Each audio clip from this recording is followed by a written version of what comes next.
Ipinagpalibang muli ng Commission on Elections ang pag-iimprenta ng mga balota para naman sa 2025 midterm elections.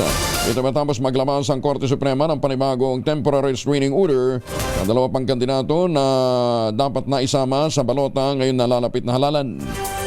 Sa programang Balansyado, sinabi ni Chairman George Garcia sa DZRH sa radyo natin na kailangang muling baguhin yung database ng COMELEC. Dahil sa desisyong ito ng Korte Suprema, umaasahan niya sila na matutuloy ito sa darating na Biyernes o kaya naman ay ngayong weekend.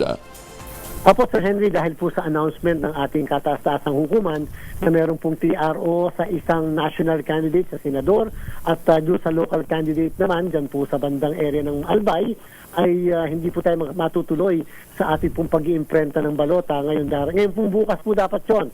Maaari po magtuloy kami kung hindi po Biyernes ay maaaring Sabado sapagkat Sir Henry, kakailanganin po muli namin baguhin yung database. Kaya yung pag-serialize ng bawat isang balota at siyempre po babaguhin namin yung 1,697 na ballot faces.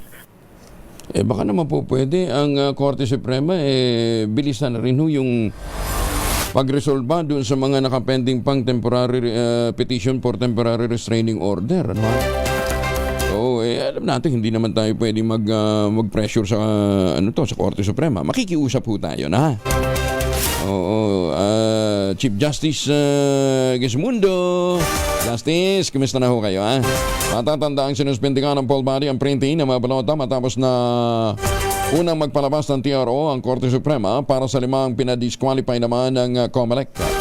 Samantala, inahayag naman ni COMELEC Chair na nais nilang ipa-criminalize ang mga nuisance candidate sa mga susunod na halalan upang mabawasan ang mga perwisyo sa paghahandaan ng mga gagamitin para sa eleksyon.